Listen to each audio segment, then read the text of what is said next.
Galera, vamos que vamos? Passamos já até do tempo já, mas vai dar tempo de fazer tudo. Fiquem tranquilos, sossegados. Tudo de bom. Deixa eu ver aqui se está todo mundo bem, o chat está ok. Conversa boa, né? Isso, cara, isso aí. Liberdade, né? E foco, e mais importante de tudo, ética, integridade e honestidade, que é a base do sucesso. Pronto.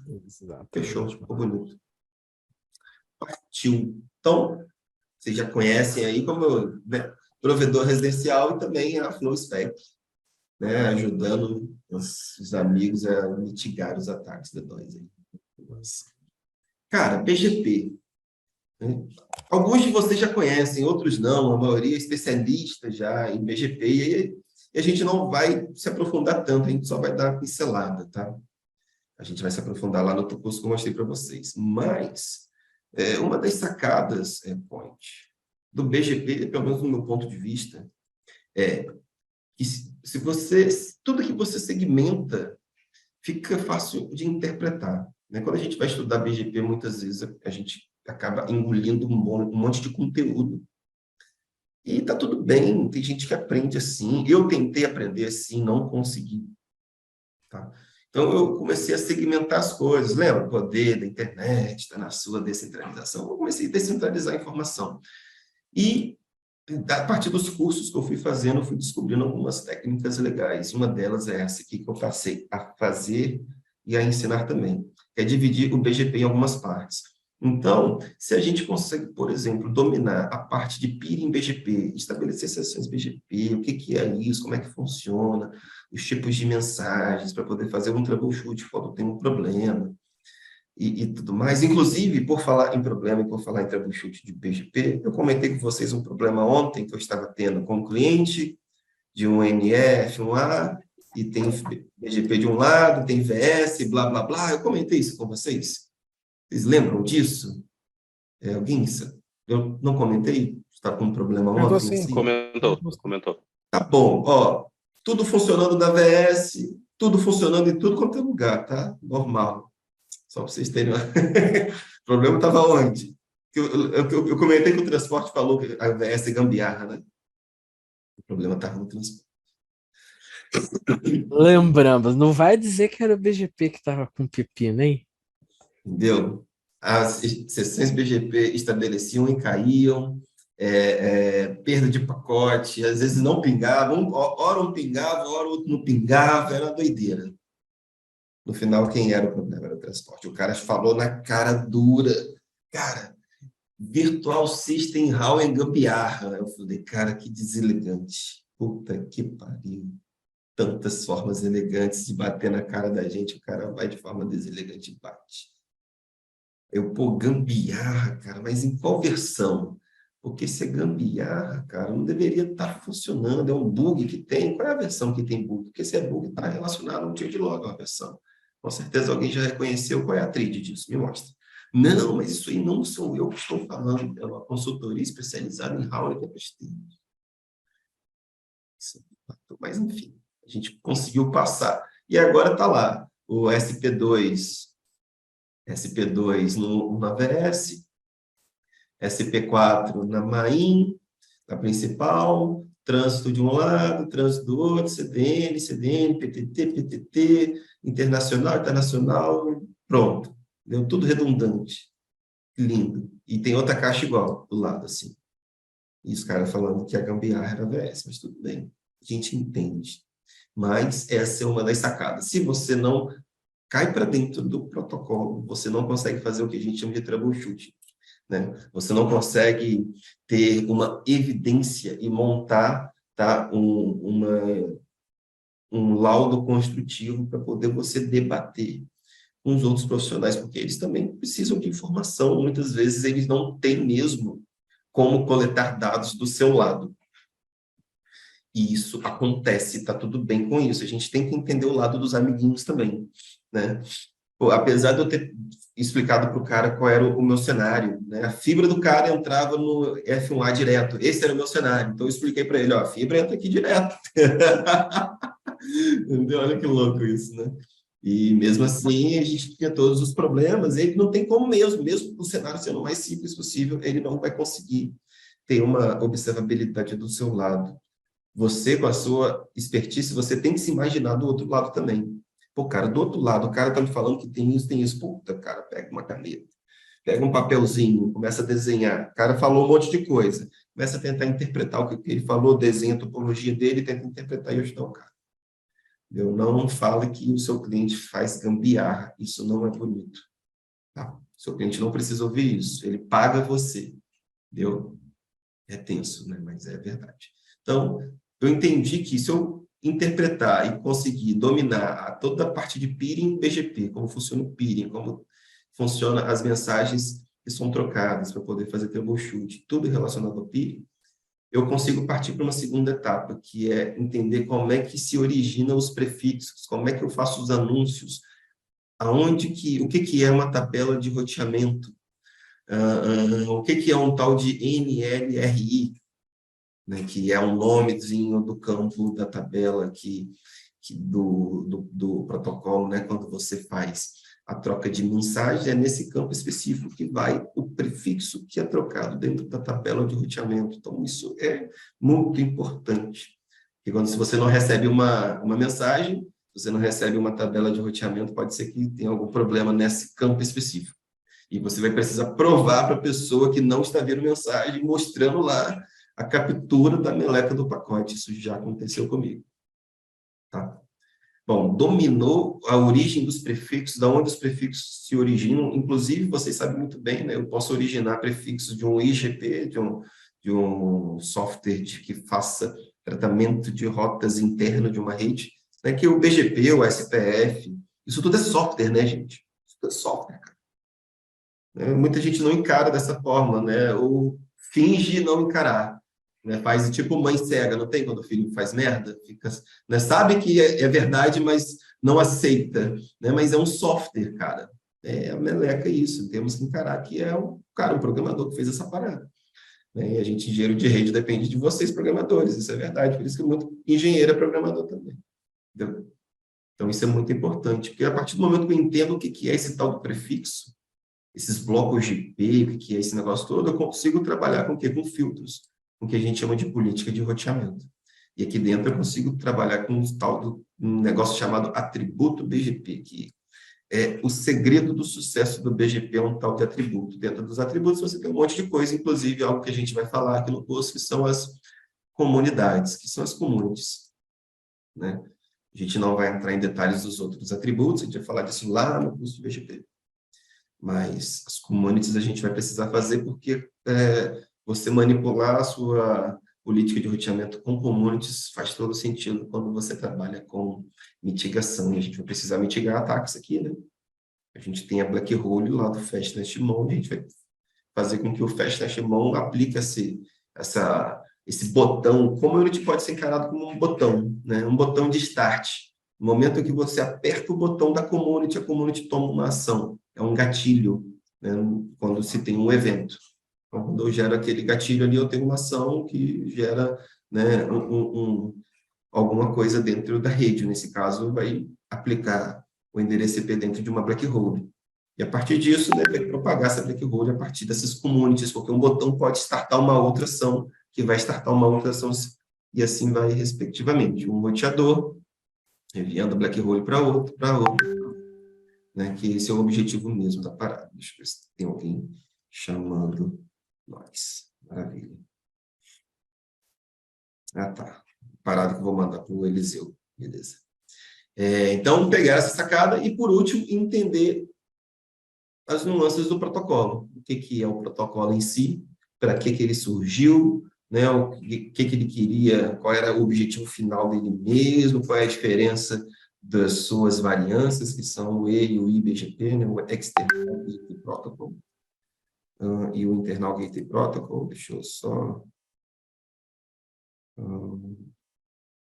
beleza. Então, entender essas diferenças, né? Entender como é que é a construção dele, o pacote dele, quantos bytes tem cada campo, para você poder entender até mesmo os tipos de ataque, quais são as flags que ele tem, né? Dependendo das flags que ele tem, você vai receber um ataque diferente. E a partir disso você pode tratar, né? Isso é muito legal. Então, eu acho que entendendo isso, você consegue já ter uma direção no norte, tá?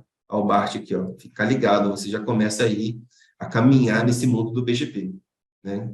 A partir de todos os cursos que eu fiz, de tudo que eu trabalhei até hoje, eu consegui entender que dessa forma eu conseguiria interpretar bem aí o protocolo e trabalhar bem com ele, tá?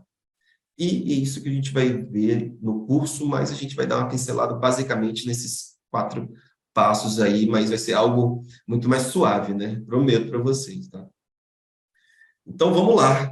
Eu imagino que todos vocês conheçam o tal do ASN, que é a sigla para o tal do sistema autônomo. Todo provedor de internet, toda pessoa que troca mensagens na internet, todo mundo que quer se comunicar com esse mundo de internet precisa ser um sistema autônomo, um autônomo system. Tá? Então, tudo que informação e serviço que está disponível na internet precisa de um sistema autônomo para poder informar para a internet que para poder alcançar aquele destino, ele pode seguir esta origem ou essa rota específica. Tá? Então, por exemplo, provedores de acesso, como é o nosso caso, de conteúdo, como são o caso das web scales, né, Netflix e Google, Facebook e todas essas grandes players aí, universidades, empresas. Eu já abri muito ASN, aliás, eu já solicitei muito ASN para empresa comum, cara. Empresa comum, muita prefeitura que pede licitação, né? Às vezes você vai hospedar alguma coisa para a prefeitura exige que você tenha um ASN, aí os caras para participar de licitação precisavam ter ASN. Várias empresas já me pediram para abrir ASN, empresas comuns, não só provedores de acesso ou provedores de hospedagem, tá? Isso aqui é muito legal de comentar e faz todo sentido. Então, isso que é a internet, né? A internet é essa rede, né, que interconecta sistemas autônomos, interconecta empresas. As empresas são os sistemas autônomos. Né? É muito legal da gente entender que o sistema autônomo é uma rede, né, totalmente isolada, né, onde ele tem o que nós chamamos de poder de tomada de decisão, poder da política de roteamento. Eu decido dentro da minha rede o que vai acontecer aqui dentro, né? A decisão é minha. Ninguém tem poder sobre a minha tomada de decisão. O que pode acontecer é eu, através de uma parceria com os meus vizinhos, estabelecer um acordo, né, bilateral de comunicação, onde eu posso ou não tomar decisões a partir das saídas e a partir das rotas dos meus vizinhos. Né? Isso é um acordo entre vizinhos, que é quase um acordo entre cavalheiros, mas não é, né? Na verdade, é um acordo comercial. Quanto mais recurso quem está vendendo o serviço oferecer, maior vai ser as chances dele ter, né, o cliente. Na maioria dos casos é assim, né? Mas, né, no final vocês vão ver que não é bem assim que funciona. Por exemplo, né, o serviço de Black Hole é muito pouco ofertado entre os provedores que vendem internet e as empresas aí que trabalham com sistemas autônomos. Né? Então, você imagina que você não conseguir, né, determinar que aquele endereço IP que está sendo atacado dentro da sua rede tem que sair da sua rede, né? Você não tem esse poder, né? É um problema. E isso é uma coisa que não custa, não tem custo nenhum para nenhum dos lados, é puramente técnico, né? Tecnologia, uma RFC, está escrito a forma que vocês têm que fazer e a gente só precisa fazer. E ninguém faz. Isso é a meleca. É a mesma coisa que acontece com as black holes do XBR, para quem já é engenheiro aí. Vocês sabem muito bem que as black holes lá dentro só dependem da gente. A gente tem que configurar as communities do nosso lado, né, e fazer com que a mágica aconteça. Mas não é isso que acontece, né? A adesão de black hole dentro do X é praticamente mínima. Isso é muito triste, tá? Bom, um sistema autônomo, ou o tal do AS, ele é muito conhecido como AS. Às vezes a gente vai falar sobre, vai, né, trazer ele como AS. O ASX, o ASY, qual AS? O AS100, o AS200, o AS65535, o AS, né, enfim, o número do seu AS. Então, esse alias, esse apelido AS é algo que a gente fala bastante, né? É uma coleção de roteadores ou redes sobre a mesma administração técnica, tá? É o administrador somos nós. É o protocolo de roteamento interno, geralmente é usado, são IGPs, né? Protocolos de roteamentos internos, e é executado dentro do ASN. Isso é muito legal. Então, dentro do meu AS, do meu, como é que eu posso dizer? Eu sou uma entidade na internet, eu sou um ser pensante. A internet é um organismo literalmente vivo, né? tentam controlar a internet, tentaram bloquear o Telegram. Conseguiram, aqui está funcionando, por exemplo. Entendeu? Eles tentam, mas a internet é um organismo extremamente flexível, ele é elástico, tá? Ele cresce a cada momento. O que a gente vê é a ponta do iceberg. Isso é muito legal. Bom, o protocolo de roteamento externo que a gente usa é o EGP, E vem de External, I vem de Internal Gateway Protocol, e é executado entre sistemas autônomos. Quando uma entidade quer conversar com outra entidade, eles usam um protocolo chamado EGP. Lá no curso de BGP, a gente se aprofunda mais na história, de onde veio, quem criou essa parada, e a gente vai bem fundo lá no bit, né? Mas o que a gente precisa saber, a princípio, é que esse EGP, ele basicamente vai trocar algumas informações de roteamento, que é o que a gente conhece como NLRI, Network Layer Reachability Information. E entre eles, esse protocolo é o saudoso e precioso e amistoso e boladíssimo BGP. O ASN é um número de 16 bits ou 32 bits, né? O ASN. Quando você vê um ASN de 16 bits, cara, provavelmente esse provedor é um provedor antigo nos dias de hoje. Era algo muito comum entre os anos 2000 e 2010. Mas hoje em dia não é mais comum. A maioria dos provedores tem 32 bits. Quando você pega um provedor que tem um ASN maior, você sabe que é um provedor que surgiu há não mais do que 5 ou 10 anos. Entendeu? O provedor da nossa mitigação é um provedor de 16 bits, né? Nós surgimos lá em 2006, né? Então, a mitigação é uma empresa bem antiga, foi uma parceria entre empresas antigas, né? Isso é muito legal, que traz alicerce, né? Segurança para os clientes. Então, quando eu vou, por exemplo, contratar de uma empresa, uma das coisas que eu olho é do ASN. Se for de 16 bits, eu sei que é uma empresa antiga. Muitas vezes você pode pedir ao registro BR, a gente já vai falar sobre isso, a gente pode solicitar a eles, caso tenha disponível, um AS de 16 bits, porque normalmente nas solicitações eles vão mandar um de 32, tá? Mas é possível você solicitar uma justificativa de que você vai usar um AS de 16 bits para poder facilitar o seu plano comercial na criação de communities BGP para os seus clientes de trânsito. Eles entregam um AS de 16 bits para vocês. Fica a dica. Não falem que eu contei isso. Bom, é alocado por um tal de RIR, né, ou NIR, né, para sistemas autônomos. A gente não vai falar tão profundamente sobre esses caras, mas vamos dar uma pincelada mais para frente, talvez. Vamos ver, não lembro, sinceramente. Né? E que identifica de forma única o sistema de roteamento BGP. Então, eles podem ter um número entre 1 até 65, 535, tá? O tal do ASN, que é uma coisa importante que a gente precisa saber. Os RIs administram esses números de 1 até 64.512. Aí os números de 64.512 até 65.535 são reservados para uso privado. Alguém comentou sobre isso em algum momento do curso, mas está certíssimo, e eu não lembro se eu concordei com você, mas provavelmente eu tenha concordado sim, tá? E de uso proibido, o número 0, 23, 456, 65535 e o último ASN. E aqui tem, eu sempre deixo as apostilas uma URL bacana para vocês consultarem as informações, tá? Eu acho isso legal.